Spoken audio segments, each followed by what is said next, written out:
Hi everybody, welcome again to the Auto Finance 101 series. This is the second video in the series. The first one was really just an introduction, and now this is the real deal. We're going to really start talking about credit issues and what you can do to improve your situation and move forward.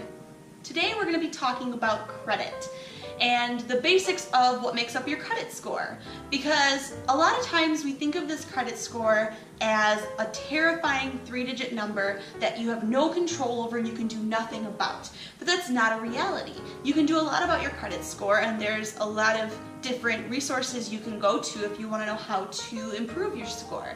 So that's what we're going to talk about today. When it comes to your credit score, there are 5 main ingredients that make up the score, and so we're going to make 5 ingredient cookies while I tell you about your credit score. We're going to go through each ingredient, starting with the one ingredient that impacts your credit score the most to the ingredient that impacts it the least. The first one is payment history. It makes up about 35% of what goes into deciding your credit score, and it's extremely important. It's the most important. So our payment history is going to be flour, and there are 3 different things that are looked at when it comes to your payment history, and there are also 3 cups of flour needed. I got my little measuring cup. The first thing that they look at when it comes to your payment history is the types of accounts you're late on. So are you just not paying your credit card accounts, or are you not paying on other things like auto loans as well? All right, number 2. The second thing they look at when it comes to payment history is your public records or collections filed. So do you have a lot of collections accounts? Do you have repossessions? Do you have bankruptcy, foreclosure? Any of those types of things are going to be considered when it comes to calculating your score based on payment history. I'm making a huge mess. Do you want to be on camera too? This is Tank the Credit Dog, lover of food, cookies, anything edible. You're so smart. You are. The third thing that is considered when it comes to payment history is the details of the accounts. So if you're late, were you late just 1 month, or have you been late for several months in a row? So that is what is considered when it comes to your payment history. Again, it makes up about 35% of the score. It's one of the most important things that you can watch. And when it comes to payment history, getting things paid on time or getting things current is super important. Your late payment will stay on your credit report for 7 years, but if you start to make those payments on time, if you start to get current on collections accounts, it's going to look better to banks because they can see, okay, in the past they haven't been paying things, but they've been working really hard to get things paid. So make sure you make your payments on time as much and as often as possible. Okay, the second ingredient in your credit score is the amount of debt that you have. This is the second most important factor when it comes to creating your credit score, and it contributes 30% of the score. So our debt is going to be sugar, and I'm going to put more of it into this batch than I did the last one because the last batch I did was terrible and I threw it all away. I don't even think the dogs wanted it. That's not true, the dogs would eat anything. So when it comes to amount of debt, they're looking at several different factors. They're looking at the total amount owed on all accounts. They're looking at how much is owed on each particular account, the number of accounts across or with the balance. They're looking at credit utilization, and they're also going to be looking at the remaining amount owed on installment loans. Installment loans are loans that have a fixed number of payments, like an auto loan or a mortgage. Those are both types of installment loans.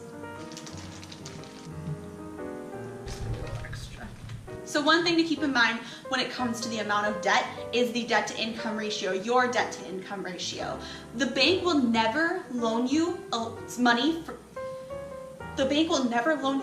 if you can't pay it back. So they look at your income and say your income is here.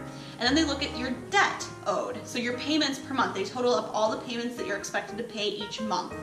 And if your debt is higher than your income, they're not going to want to give you a loan because they want to make sure they get their money back. That's important to the bank. So say your debt is here, right below your income. Now the bank is going to dictate how much of a payment that you can have. So they might say, will give you a loan, but you have to look at something that's going to give you a $100 payment each month. So that's something to keep in mind when it comes to the amount of debt. This step you're going to want to take is to pay down that debt, and the good news is that the first ingredient and the second ingredient go hand in hand. So as you pay down your debt, you're also going to be making your payments on time, and you're going to start showing paid in full balances on things like charge-off accounts or collections accounts, and that's going to look really, really great to the banks. The third ingredient in your credit score is the length of credit history. So how much time has passed since you opened your first line of credit, whether it be a credit card or an auto loan, and that accounts for about 15% of the total score. And we are going to use eggs for our length of credit history. So this one's pretty simple. They're just taking into account the length of the oldest trade line that you have on there. You know, people who really excel in this area are going to be people who have had a line of credit open for 11 years or so. And even if you don't have a line of credit open, it's okay, because obviously it only accounts for about 15% of your credit score. It's really oaky. Ugh. I should just wash this off. The fourth ingredient in your credit is going to be the new credit that you have on your credit bureau report. And that's going to be our butter. This is so much butter. Oh, that's too much butter. So our butter needs to soften. So while it's in the microwave softening, I will tell you a little bit about what I mean by new credit. This is going to account for 10% of your score. New credit are just new accounts that have been opened recently. They're going to look at when was the last time that you opened a new account, how many of your accounts are new, so are you out just applying for a ton of credit cards and trying to get an auto loan and a mortgage all at the same time, and they're going to look at whether or not you are getting your credit pulled a lot, or if you're just rate shopping. Alright, so when it comes to new credit, there's just a couple of things to keep in mind. You just want to make sure that you aren't opening a ton of accounts at one time. Every time you do a hard pull on your credit, it is going to affect your credit score. And one thing that a lot of people get afraid of when they come to me is, don't send my information to a ton of banks because I don't want to have something negative happen to my score because I had a bunch of banks look at my credit. But actually what happens is they look at that as one pull when you shop a bunch of banks, because you're shopping for credit rather than just getting it pulled by a credit card company and then an auto loan company and all that. So just make sure that you keep your new accounts a little bit lower and not open a ton of things at one time. Okay, the fifth ingredient in your credit score is a credit mix. This is a really simple portion of your credit score, and it accounts for about 10% of it total. And when I say credit mix, what the banks and what the scoring companies are looking at is, do you have a variety of accounts on your credit bureau report? Or do you just have credit card accounts? Or do you just have an auto loan? Do you just have student loans? They want to see a wide variety. They kind of want to see a healthy balance. And what I tell people, especially new auto buyers, is that when you first come to me, it might be a little bit difficult to get a loan and you might have a little higher rate, but when you start to show that you're paying your auto loan on time, the bank is going to see that, and they're going to see more of a mix and variety in your credit, and your score is going to go up. So we have chocolate chips as our final ingredient in our credit cookies.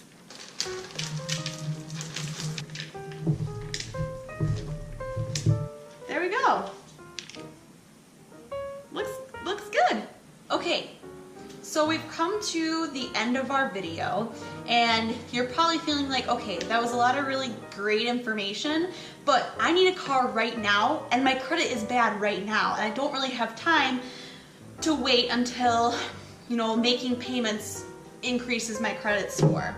And I wanted to let you know that that's okay, because you don't necessarily need to have a high credit score in order to get approved for a loan. I work with several banks that cater to people who are struggling with credit. Cookies.